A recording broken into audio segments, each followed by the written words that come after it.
पिछले क्लास में हम लोग उपभोक्ता के लिए कानूनी वैधानिक सुरक्षा को पढ़ा था। आज हम लोग उसी के 3 पॉइंट को, आज चौथा पॉइंट को पढ़ेंगे। विक्रय अधिनियम 1930।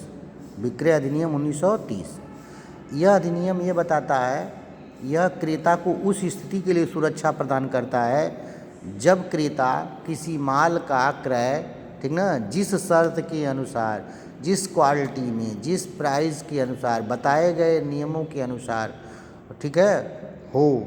अगर नहीं होता है तो वह विक्रेता के ऊपर क्लेम कर सकता है। कौन? क्रेता, ठीक है ना।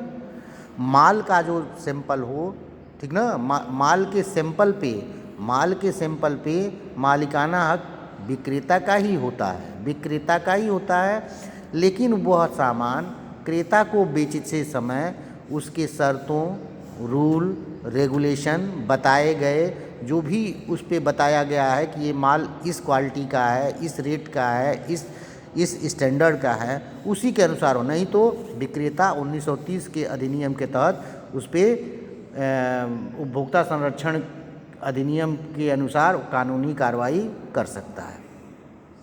खाद्य मिलावट निषेध अधिनियम, जब स्वास्थ्य को ठीक रखने के लिए यह अधिनियम बनाया गया था, ठीक ना। यदि माल में कोई मिलावट करके कोई विक्रेता खाद्य पदार्थ को बेचता है तो वह उसके जुर्माने का हकदार होगा, ठीक ना।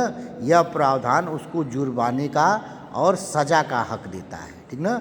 यानी कि किसी भी उपभोक्ता को आप मिलावट करके नहीं बेच सकते, ठीक ना।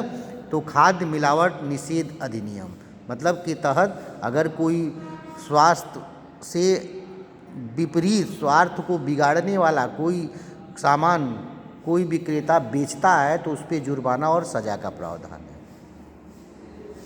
आवश्यक वस्तु अधिनियम 1955, निर्धन उपभोक्ता का शोषण से बचने के लिए आवश्यक वस्तु की पूर्ति सुनिश्चित बनाए रखने के लिए यह अधिनियम पारित किया गया था।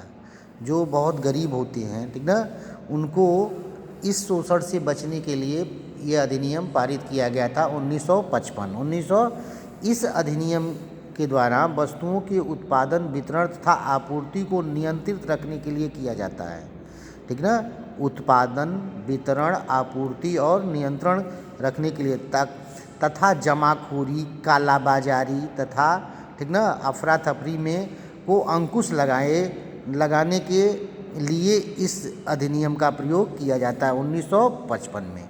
यानी कि कोई जमाखोरी न करे, कोई कालाबाजारी न करे, कोई अधिक पैसे में इस माल को बेचे न। ये 1955 के तहत उसको सज़ा का प्रावधान है। उसको किसका?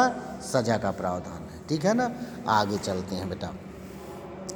प्रमाणित तोल माप अधिनियम मतलब माप तोल। इस अधिनियम द्वारा उन विक्रेताओं पे अंकुश लगाया गया है जो, ठीक है, घटतोली मतलब कम तोलना करके उपभोक्ता का शोषण करते हैं। जो कम तौल के उपभोक्ता का क्या करते हैं? शोषण करते हैं। हम देखा गया है कि उपभोग करने वाली वस्तुओं पर कम तोलना, ठीक ना, ये बहुत बड़ी कमी पाई गई है। जैसे गैस सिलेंडर, जैसे पेट्रोल, ठीक ना, जैसे गैस सिलेंडर और पेट्रोल, ये